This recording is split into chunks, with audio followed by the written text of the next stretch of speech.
You're listening to Hooked on Creek, a podcast celebrating the music, history, and fans of the best band in the land, the legendary Max Creek.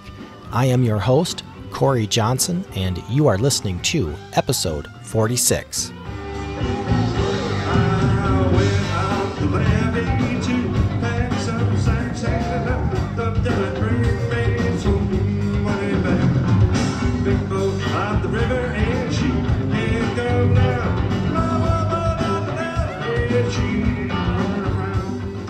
Thank you for joining me on episode 46 of Hooked on Creek. In this episode, I'm going to discuss Max Creek's performance on August 19th, 1994 at Woody's Roadhouse in Washington, Massachusetts. Now, I know there are a ton of incredible performances from 1994. I mean, it's a joyride cruising through 1994 Creek. That said, I want to make sure you don't overlook this recording from August 19th, 1994, because I think this one is solid from top to bottom. I'll tell you more about that in a bit, but first I have just a couple things I want to cover. To start, no Camp Creek this year. That hurts. I was planning to fly in and see the band again at camp, but now I'll just have to wait and see if another opportunity comes up for me to fly in and catch a show, or possibly a Creekend later this year. I sure hope so. But I am going to see Scott Murawski play in Mike Gordon's band in Chicago next month on June 24th and 25th. I wish Mike Gordon would have included a stop in Milwaukee on his tour this year like he did in 2017, but Chicago is not too far away. Rest assured, I will be representing the Creek Freaks at both of these Mike Gordon shows. And I want to acknowledge it's now been 4 years since I started this Hooked on Creek podcast. It's been an incredibly rewarding experience for me, and I hope this podcast has contributed to the recognition and awareness I think Max Creek deserves. I'm not exactly sure how long this podcast will last, but I know my love for Max Creek will never end. Okay, moving along. You can find a direct link to stream or download the entire Max Creek show I'm about to review in the episode show notes, or simply head over to hookedoncreek.com. And while you are there, click the contact link and let me know what you think. All right, let's get started. Max Creek's performance back on August 19th, 1994 occurred at a venue called Woody's Roadhouse, located in Washington, Massachusetts. When I saw this, I remembered something Bob Goslin told me about this venue during my interview with him back in episode 22. Here's a clip of what Bob said. The spring of 71 went into the summer of 71, and then we started playing Sunday afternoons at what was then called the Maple View Ballroom in Washington, Mass. I think now it was called Woody's Place later, and it was just a lot of fun. It was a shabby, run-down place. Guys served spaghetti dinners on Sunday afternoon, and we played. I think we made $15 a piece. For that gig, it probably bought $16 worth of beer. So this venue carries significance in Max Creek history, as it was one of the first places Max Creek ever played together as a band. I have to assume that significance was not lost on the band as they returned to this venue over the years. I also want to acknowledge this August 19th, 1994 show at Woody's Roadhouse was taped by Fred Moore. I interviewed Fred back in episode 42 of this podcast, and during our conversation, he shared some great stories about seeing Max Creek at Woody's Roadhouse and went on to say this. That place was something else, though, man. Woody's Roadhouse. There was something about that room where they just absolutely killed it every time. Like it was a hard ride. It was in the middle of nowhere. There was not even a last chance gas station type of thing, But when you knew you were going to see some serious shit if you went there. Well, I think it's fascinating to think of the connection between Max Creek and this venue. So keep all of that in the back of your mind as I dig into the band's performance at Woody's Roadhouse on August 19th, 1994. Max Creek kicks off the show with a massive Louisiana Sun that stretches past 21 minutes in length. Now, if you're a fan of Louisiana Sun, like I am, then I certainly think you'll enjoy this recording. And while Louisiana Sun is a reliably jam-heavy Creek tune, this performance of the song shines with a unique beauty that rewards repeat listens. About 7 minutes into the song, John lays down a delicious bass solo that serves as a gateway, guiding the band into a new place, free from constraints or expectations. And then, this Louisiana Sun breaks free and really takes shape. First through an enchanting groove led by Mark on the keys, and then through some mesmerizing guitar work by Scott. With an organic feel, the band fuses jazz and psychedelic rock into a breathtaking musical expression that simultaneously punches my open-mouthed admiration while comforting my instinctual awareness of my own relative insignificance, reminding me I am but a tiny grain of sand in an ocean of humanity.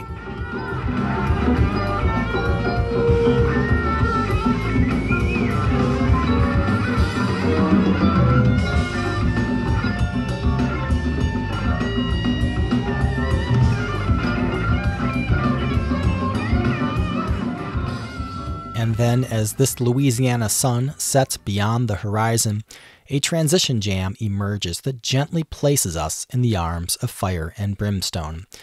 And it is from here, with our minds reclined and comfortably seated, the storyteller in Mark compels our undivided attention. Now, I want to acknowledge the ending of the Fire and Brimstone jam is something special, presenting itself with an ethereal quality during the last 2 minutes that perfectly sets up the band's transition into Rainbow. Collectively, I love how these first 3 songs, Louisiana Sun, Fire and Brimstone, and Rainbow, all work together to open the show. And then, after finishing Rainbow, the band takes a moment to reset, and this is when Scott checks in with the crowd and introduces the next song by saying, "This song is about guitar players everywhere." Moments later, we are gifted a stunning version of Dance. For me, Scott's delivery of Dance swirls with strokes of percipience, as if painted with a pensive brush by the hand of a master. Now, I absolutely love this song, as you can probably tell, and when I attempt to interpret the lyrics of Dance from the perspective of a guitar player on stage, and more specifically Scott Morowski himself, Dance further distinguishes itself as not just a Max Creek song, but as a piece of art.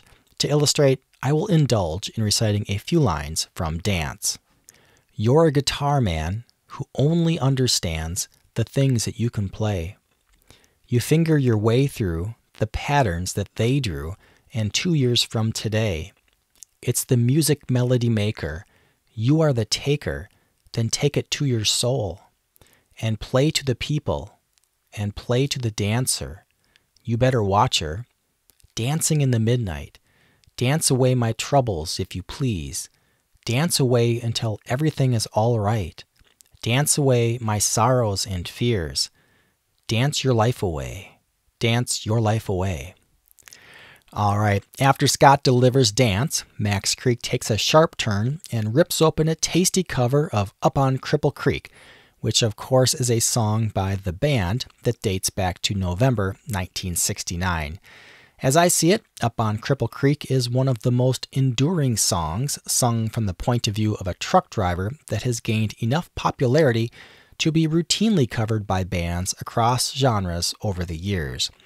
That said, Max Creek seems to always add something special to their take on the song, and I think you can definitely hear that in this recording. And then, over the next 30 minutes, Max Creek unwraps 2 beefy songs to close out the first set. They start with a majestic cover of Eyes of the World that is simply intoxicating. To me, it feels like this killer performance of Eyes of the World is fueled in part by the noticeable jubilation that seems to be overflowing from the audience to the stage.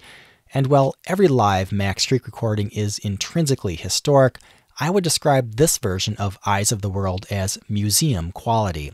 It's that good, which begs the question, how do we get this performance archived in the music collections at the Smithsonian? I don't know, but that is where it belongs.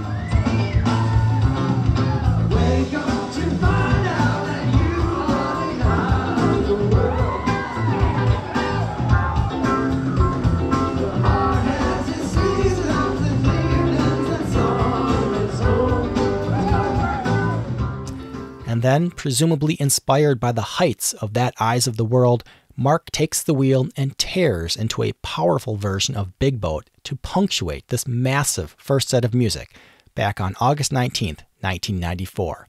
Simply incredible. After the set break, the band comes back and slowly works their way into The Field.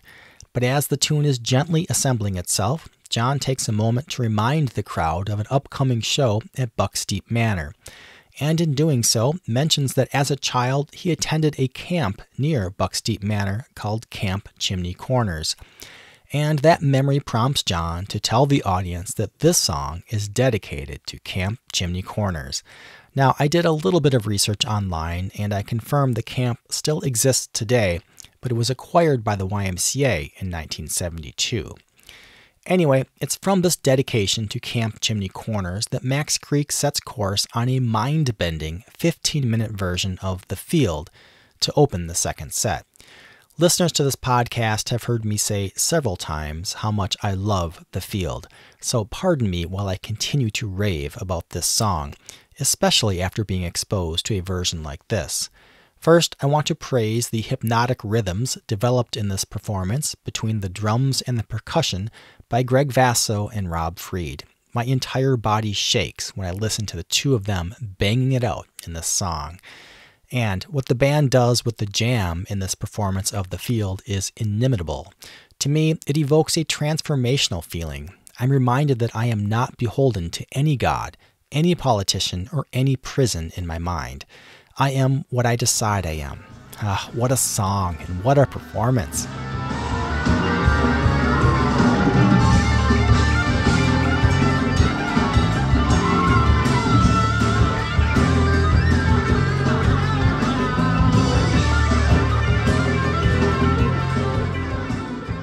In related news, I've been watching a lot of David Lynch recently, including Eraserhead, Blue Velvet, and all of Twin Peaks. Fans of the director David Lynch probably know about his fascination with dreams, so if somebody out there listening to this podcast knows David Lynch, please introduce him to the song The Field, because I'm certain it would be a good fit in the soundtrack for one of his films. Okay, as the band jams out the ending of The Field, the music spreads out and then reassembles into a soaring cover of I Want to Die Easy.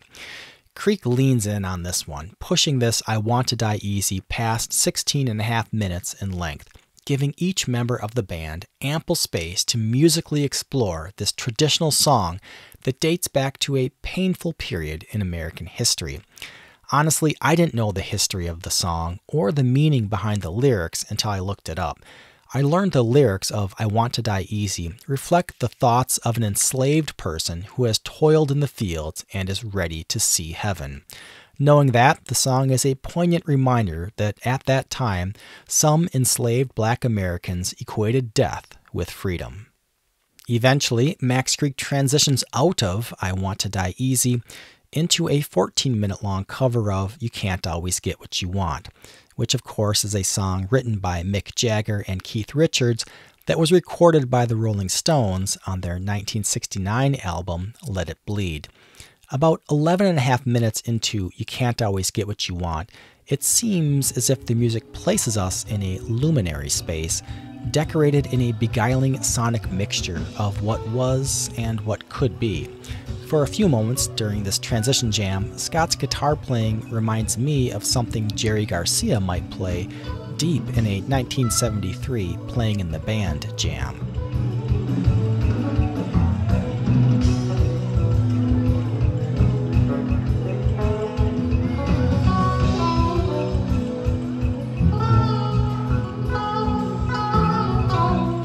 But this feeling is short-lived, as this delicate transition jam quickly slips through a wormhole and then reappears as Just a Rose to close out the second set of music.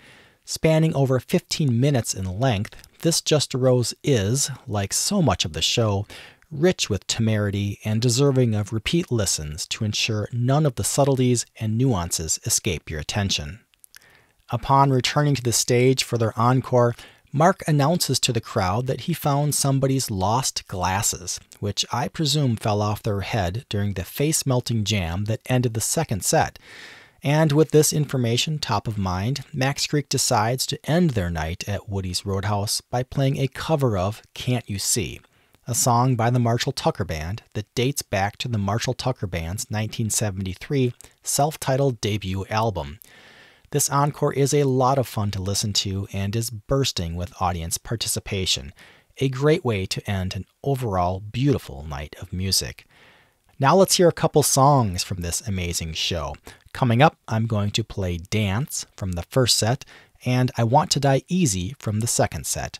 This is Max Creek performing live at Woody's Roadhouse in Washington, Massachusetts on August 19th, 1994.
And now, this is Max Creek performing I Want to Die Easy.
Wish you were here to play with us, Paul.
wanna die easy when I die. I wanna die easy when I die. I wanna die easy when I die. I wanna die easy when I die. I wanna die easy when I die. I wanna die easy when I die.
And that concludes my review of Max Creek's performance on August 19th, 1994 at Woody's Roadhouse in Washington, Massachusetts.